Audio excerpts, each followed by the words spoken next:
종료 주일이죠. 오늘부터 고난주간이 시작되는데요.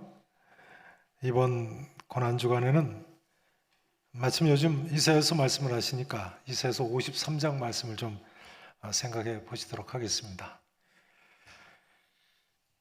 이사야서 53장은 구약성경 39권 중에 고난의 메시아, 즉 고난의 예수 그리스도에 대해 가장 확실하게 예언한 부분입니다. 이사야서 53장은 예수님께서 십자가에 못 박혀 돌아가시기 전 무려 700년 전에 예수님의 십자가 사건을 마치 두 눈으로 본 사람이 기록한 듯이 정확하게 기록하고 있습니다. 얼마나 놀라운 예언의 말씀이지요. 그러다 보니까 한때는 성경의 권위를 믿지 않던 사람들은요, 이사야서 이 53장이 예수님이 돌아가신 후에 쓰여졌다고 그렇게 잘못된 주장을 했습니다. 이사야서 53장 내용이 하도 예수님의 고난과 일치해서 말이죠. 그러나 1947년 이스라엘의 사해바다 북서쪽에 쿰란이라는 지역에 11개의 동굴이 발견이 됐는데요. 그 중에 첫 번째 발견된 제1동굴에서 예수님이 고난받으시기 이미 100여 년 전에 필사된 사해사본 이사야서 전권이 발견이 됐습니다. 그래서 이제는 이사야서 사본이 발견됐으니까요, 더 이상 그런 주장을 못하게 됐습니다. 그 이사야서 전권 사본 안에 물론 이사야서 53장의 내용이 그대로 다 들어있으니까요. 이사야서 53장은 틀림없이 700년 후에 오실 메시아 예수 그리스도에 대한 예언을 이사야 선자가 하나님께 미리 받아 기록한 것입니다. 무엇보다도 신약 성경이 바로 이 이사야서 53장을 예수 그리스도에 대한 예언이라고 가르치고 있습니다. 신약 성경이요. 마태복음 8장 16절 이하, 마가복음 15장 26절 이하, 누가복음 22장 37절, 요한복음 12장 37절 이하, 사도행전 8장 26절 이하, 로마서 10장 16절 이하, 베드로전서 2장 19절 이하 등등 신약 성경에 이사야서 53장에 대한 기록이 얼마나 많은지요. 아무튼 우리는 이 이사야서 53장 말씀만 깨달아도 하나님 살아계신 것과 예수님께서 십자가에 돌아가신 것과 십자가의 의미, 즉 십자가에서 무슨 일이 성취되었는가를 확실하게 알 수 있습니다. 또 다시 말씀드리자면 이사야서 53장의 말씀만 깨달아도 임마누엘, 하나님의 우리와 함께 하심을 받아들일 수 있고 고난의 메시아를 믿을 수 있는 것입니다. 이제 오늘 본문 1절 말씀을 같이 한번 읽어보시죠. 이사야서 53장 1절. 자, 같이 한 목소리로 함께 읽으십니다. 우리가 전한 것을 누가 믿었느냐? 여호와의 팔이 누구에게 나타났느냐? 우리가 전한 것을 누가 믿었느냐? 여호와의 팔이 누구에게 나타났느냐? 이 말씀은 사람들이 예수 그리스도를 믿지 않을 것을 미리 예언하는 말씀입니다. 요한복음 1장 11절의 표현을 빌리자면요, 자기 땅에 오매 자기 백성이 유대인들이 영접하지 아니할 것을 미리 예언하고 있는 내용입니다. 사도 요한은 바로 이 1절 말씀을 사람들이 예수 그리스도를 믿지 않을 것을 예언한 말씀으로 해석을 했습니다. 요한복음 12장 말씀을 보시죠. 요한복음 12장. 이 1절 말씀, 사람들이 예수님을 믿지 않을 것을 예언한 말씀으로 해석하고 있어요. 요한복음 12장 169페이지의 말씀입니다.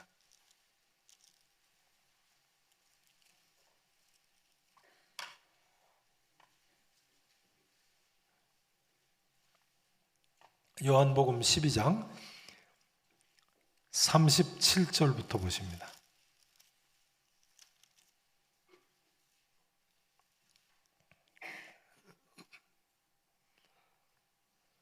37절 보세요. 이렇게 많은 표적을 예수님께서요 그들 앞에서 행하셨으나 그들이 뭐하지 않았다고요?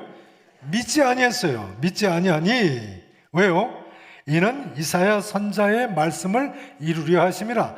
구약시대에 이미 이사야가 저들이 믿지 않을 것을 예언했다는 거예요. 자, 이르되 보세요. 주여 우리에게서 들은 바를 누가 믿었으며 주의 팔이 누구에게 나타났나이까 하였더라 하면서 사도 요한, 예수님의 수제자 사도 요한이 바로 이사야서 오늘 본문 53장 1절 말씀을 인용을 하고 있군요.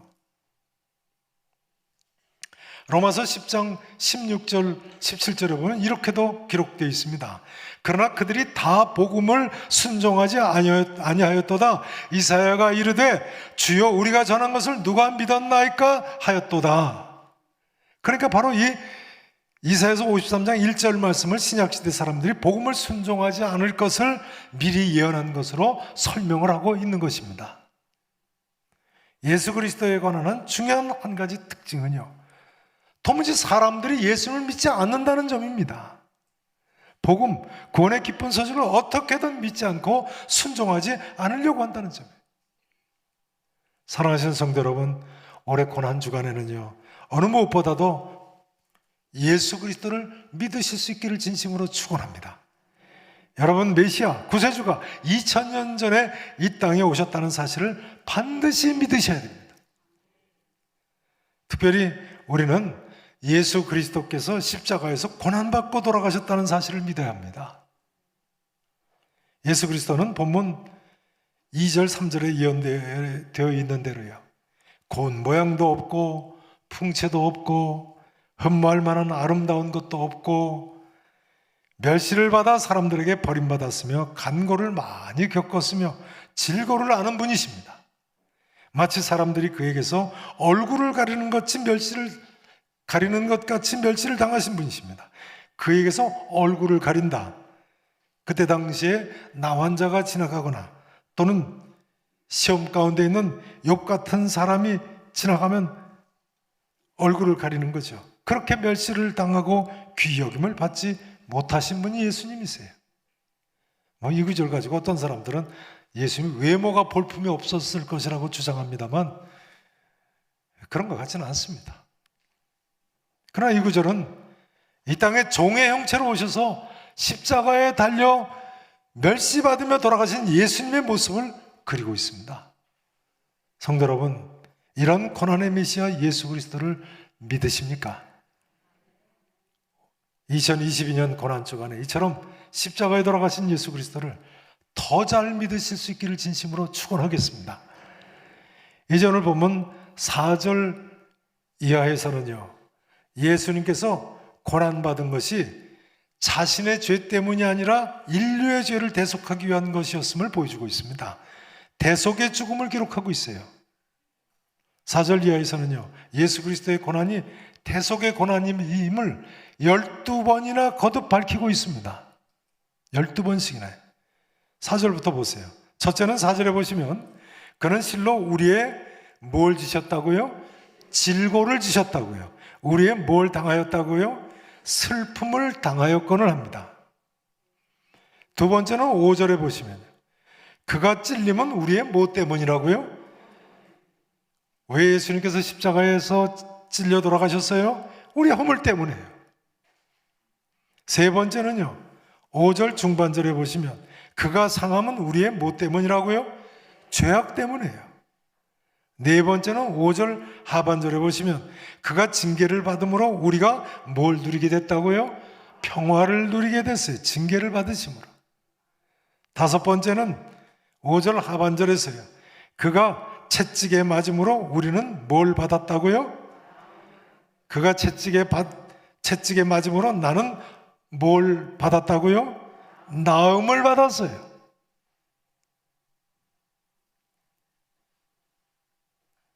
여섯 번째는요, 6절 하반절에서 여호와께서는 우리 모두의 죄악을 그에게 담당시키셨도다 합니다. 그러니까 예수님께서는 우리 모든 죄인들을 대신해서 대속의 죽음을 죽으신 거예요. 6절을 다시 한번 보세요. 53장 6절을 보세요. 제가 봉독드립니다. 각 가정에서도 자막에 나오기도 합니다만 자기 성경을 펼치시면서 보세요. 53장 6절 보세요. 우리는, 그 다음 단어가 뭐죠? 다 양 같아서 그릇 행하여 각기 제 길로 갔어요. 이 세상 사람 중에 양 같지 않은 사람 있어요? 하나도 없어요. 우리는 다 양 같아요. 다 그릇 행해서 각기 제 길로 간 사람들이에요. 거기다 보세요. 여호와께서는 우리 누구의 죄악을 그에게 담당시키셨다고요? 모두의 죄악을. 여기 모두라는 단어가 앞에 우리는 다 양 같다 할 때 다라는 단어하고 히브리어에 보면 같은 단어입니다. 우리는 모두 양 같아서 우리 모든 사람의 죄악을 그에게 담당시키셨도다. 그러니까 예수님은 누구를 위해서 대속의 죽음을 죽으신 분이세요? 모든 인류를 위해서 대속의 죽음을 죽으신 분이세요. 자, 7번째는요. 8절에 보시면 그가 살아있는 자들의 땅에서 끊어짐은 마땅히 형벌받을 내 백성의 뭐 때문이라고요? 허물 때문이라고 합니다. 그 다음 8번째는 10절에 보시면 그의 영혼을 무엇으로 드리기에 이르렀다고요? 속건제물로 드리기에 이르렀다. 속죄제물, 구약시대의 속건제물 전부 죄 지은 사람을 대신해서 제물이 죽는 거죠. 대속의 죽음을 이야기하고 있어요. 9번째는 11절 상반절에 보시면 그가 자기 영혼에 수고한 것을 보고 어떻게 여길 것이라고요? 만족하게 여길 것이라. 그러니까 그 십자가에 돌아가심으로 구속을 완성하셨음을 이야기하고 있어요. 거다음 보세요. 10번째는 11절 중반절에 보시면 나의 의로운 종이 자기 지식으로 많은 사람을 어떻게 할 것이라고요? 의롭게 할 것이라고요. 11번째는요. 11절 하반절에 보시면 그들의 죄악을 친히 어떻게 하신다고요? 친히 담당하신다고요. 12번째는요. 12절에서 그가 많은 사람의 죄를 담당하며 누구를 위해서 기도하였다고요? 누구를 위해서요? 범죄자를 위해서 기도하였느니라 합니다. 이처럼 이사야서 53장 4절 이하에서 예수 그리스도의 고난이 대속의 고난임을 12번씩이나 거듭 강조하고 있어요. 이 이상 어떻게 더 강조하겠습니까? 이와 같은 예수 그리스도의 대속의 사상은요, 신약 성경에도 거듭 강조돼서 나타납니다. 로마서 3장 25절에도 나타나 있고요. 5장 8절, 로마서 8장 3절, 고린도서 5장 21절, 갈라디아서 3장 13절, 베드로전서 2장 24절 등등 예수 그리스도의 대속의 사실을 언급한 구절들 얼마나 많은지요. 무엇보다도 예수님 자신이 이 대속의 고난을 가르치셨어요. 마태복음 20장 28절에서 이렇게 말씀하셨습니다. 인자가 온 것은, 그러니까 나 예수가 온 것은 말이죠, 섬김을 받으려 함이 아니라, 왕처럼 섬김받으려 함이 아니라 도리어 종처럼 섬기려 하고 자기의 목숨을 섬기는 정도가 아니라 많은 사람의 대속물로 주려 함이니라 하셨습니다.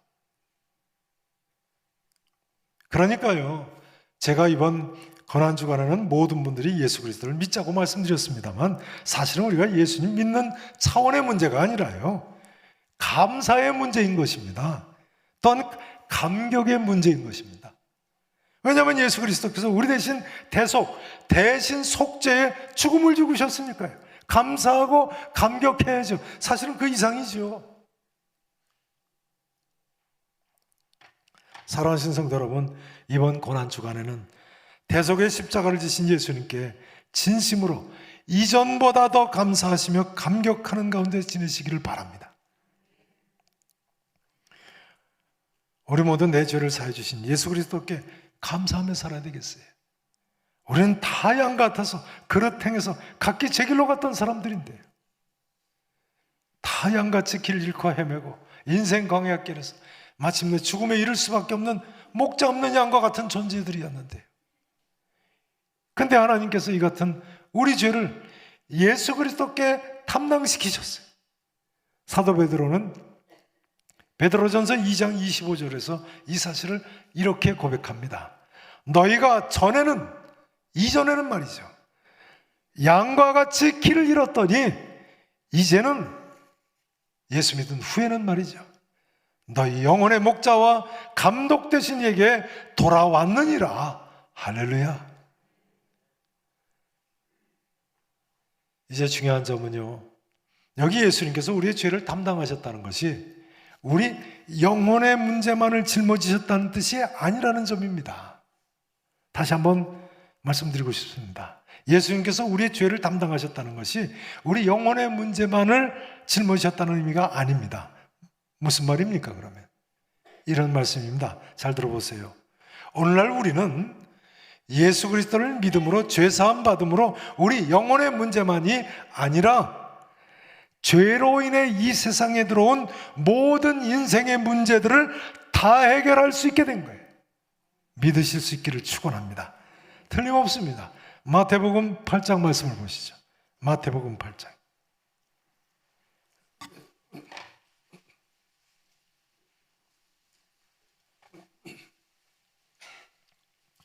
마태복음 8장 16절부터 보시죠.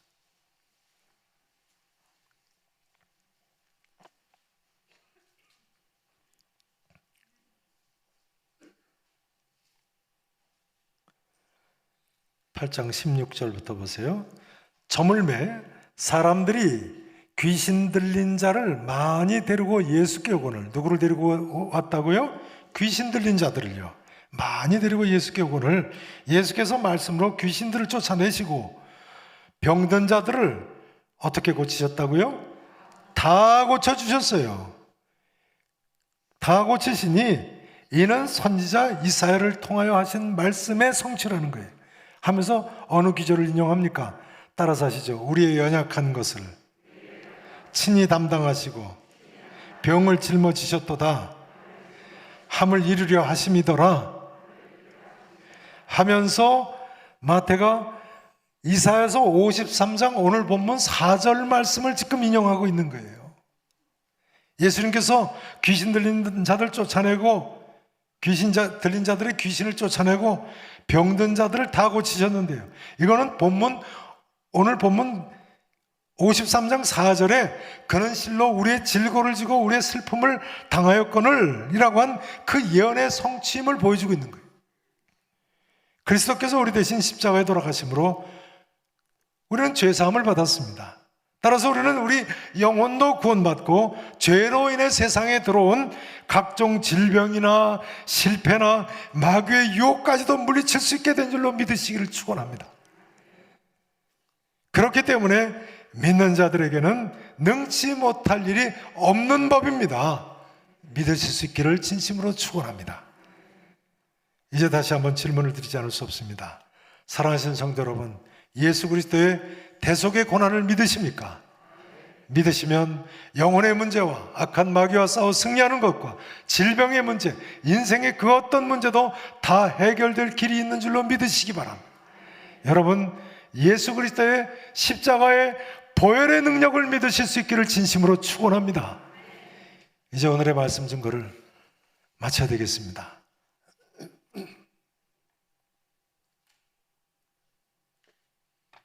어떤 분은 나는 교회를 다녀도 예수님이 내 죄를 사해 주시기 위해 대신 고난을 받으셨다는 것은 도무지 이해가 안 된다고 하십니다. 또 어떤 분은요, 하나님이 자기 아들을 죽여야만 했다니 말이 되냐?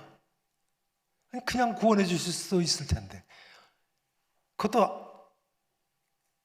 독생자를 죽여서 구원해야만 했다? 그게 말이 되냐고 반문을 합니다. 그러나 예수 그리스도의 십자가의 고난은요, 그 자체가 인간적인 지혜로는 깨달아 알 수 없는 하나님의 지혜고 하나님의 신비인 것입니다. 그래서 예수님 수제자 사도 베드로는요, 베드로전서 1장 10절 이하에서 이렇게 이야기했습니다. 예수 그리스도의 받으실 고난과 예수님께서 십자가에서 받으실 고난과 말이죠, 후에 받으실 영광은 천사들도 살펴보기를 원하는 것이니라. 예수 그리스도의 받으실 고난은 천사들도 살펴보기를 원하는 것이라는 거예요. 그러면 인간은 이 하나님의 신비를 도무지 알 수가 없는 것입니까? 그렇지 않습니다. 여기 보세요. 이 하나님의 말씀을 통해 우리는 예수 그리스도의 십자가에 고난할 수 있고 믿을 수가 있는 것입니다. 특별히 이사야서 53장 말씀을 통해서 우리는 예수 그리스도의 대속의 십자가 그 고난을 깨달을 수가 있고 믿을 수가 있는 것입니다.